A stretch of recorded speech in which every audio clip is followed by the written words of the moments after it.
Hej, det er Tim fra CADWorks.dk. I denne video kigger vi på lidt flere detaljer omkring konfiguration af værktøjer, blandt andet. Jeg starter med at åbne en part fra kursusmaterialet i SolidWorks. Jeg vælger Turn 2X nummer 4, da der ikke er nogen reel grund til at gennemgå de andre. Det har jeg allerede gjort i den første video. Det første vi bemærker i denne part er en sketch, som er navngivet i SolidWorks som Stock Profile. Navnet det er helt og aldeles lige meget, men det er en god idé at give sin kamp sketches nogle sine navne. Det gør det lettere at finde, når man senere hen skal bruge dem. Sketchen der er tegnet ved at bruge som råemne, så jeg skifter fra CAD til kamp med at åbne CamWorks Feature Tree. Herfra kan vi definere maskine, postprocessor og værktøjsbibliotek, samt råemne og de områder vi ønsker at bearbejde. Alt sammen forklaret i de 2 indledende videoer. Jeg definerer mit stok og vælger From Revolved Sketch. CamWorks viser en liste over mulige sketches vi kan anvende, og her bliver det ret tydeligt hvorfor det er en god idé at navngive ting i SolidWorks. Jeg kan også vælge at folde SolidWorks Feature Manager træet ud i grafikområdet, hvor highlight og udvælgelse af sketch også kan gøres. Jeg vælger selvfølgelig Stock Profile, og så klarer systemet resten for mig. Det er her man eventuelt definerer sit materiale også, så vi kan bruge feed and speed fra vores bibliotek. Det kommer der en dedikeret video om senere i forløbet. Tryk på OK. Nu er mit setup klar til at vi laver kamp. I dette tilfælde kører jeg bare en Extract Machinable Features, Generate Operation Plan, opretter værktøjsbaner med Generate Toolpath og kører en simulering. I denne del er det ikke værktøjsbaner, der er det væsentlige og egentlige mål, så dem er jeg stort set ligeglad med. I simuleringen kan man vælge, hvordan færdig emne eller target part og rå emne eller stok vises. Vi kan også vise emnet i forskellige udsnit. Det er meget brugbart, når man har indvendig bearbejdning. Der er selvfølgelig også kollisionstjek på skær, skaft og roller, hvis man ønsker det. Vi kan vise koordinater for værktøjsbanerne som CL-data, ikke postekode, imens vi simulerer emnet.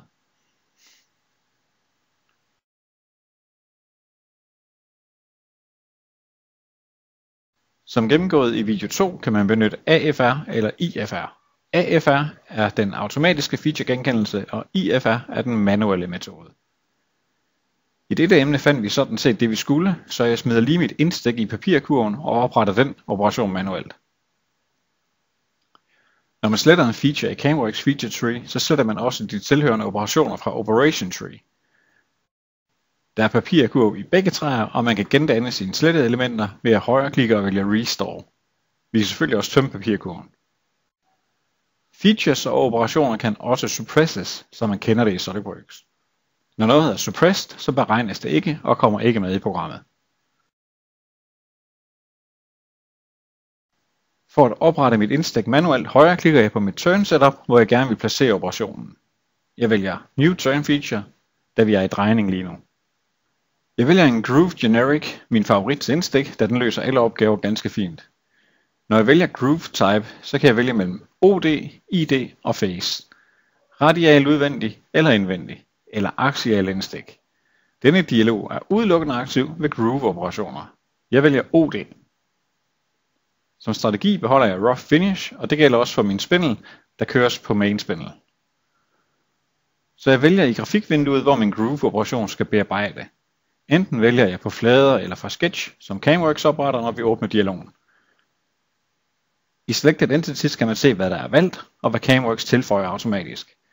Det jeg har valgt er de 2 CW Face Features. CamWorks tilføjer selv en Join, hvis der er noget imellem de 2 flader jeg vælger. Derudover tilføjes en Extend i start og til slut. Extend skal bruges til at forlænge værktøjsbanen op til stok i den retning man vælger det. Ofte er det ikke nødvendigt, men man har muligheden for at justere det lidt.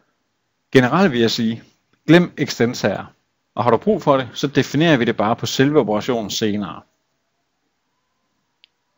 Jeg klikker OK for at acceptere den feature jeg har defineret.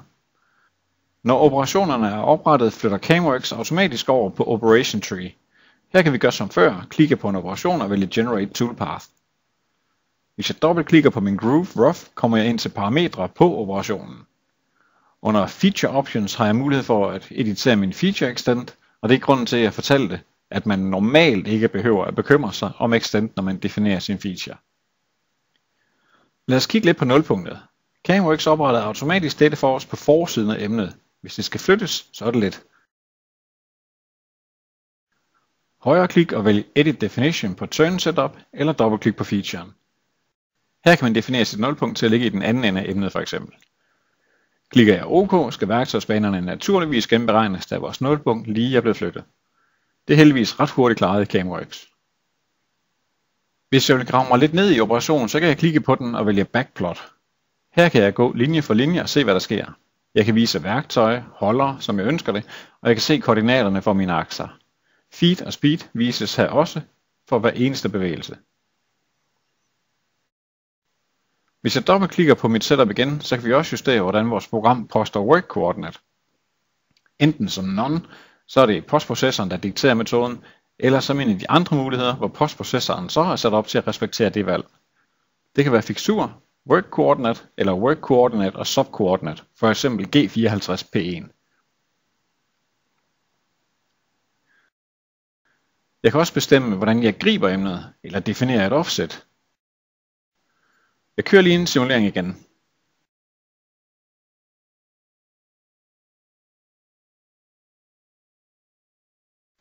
Det ser fint ud.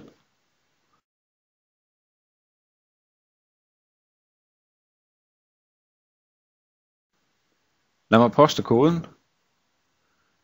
Det kan gøres linje for linje, afspillet eller uden at vise maskinkoden. Der er mulighed for at vise centerline, hvor værktøjsbanerne tegnes, imens vi poster koden.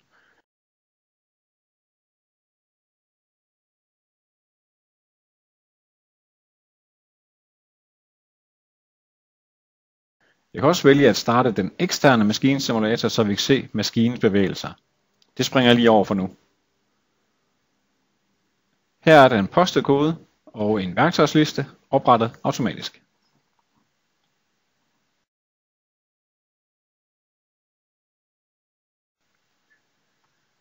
Maskinsimulering kan startes fra CamWorks direkte ved at højreklikke på et setup og vælge Machine Simulation.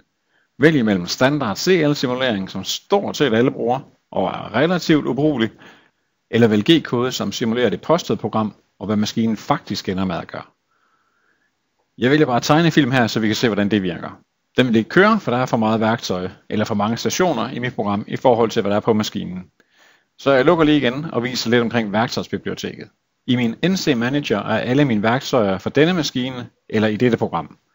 Jeg kan højreklikke og vælge Reorder Tools, som giver mig mulighed for at omdøbe holdernummer. Det er ikke rigtig store, så i stedet kan jeg vælge for dette job at fjerne alle værktøjer, der ikke bruges. Ud med dem og reorder.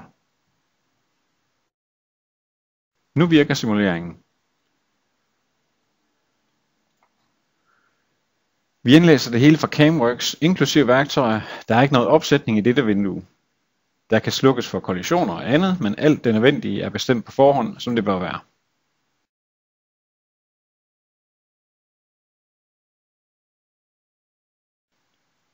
En anden funktion, der bare følger med i CamWorks, er Setup Sheets. Der kan defineres flere forskellige templates, og disse kan tilpasses efter dine krav, så det relevante kommer med. Højreklik, Generate Setup Sheet og Generate. I dialogen kan template vælges, og man trykker OK. Her får man så en oversigt over de operationer, man har valgt at have med i sit Setup Sheet.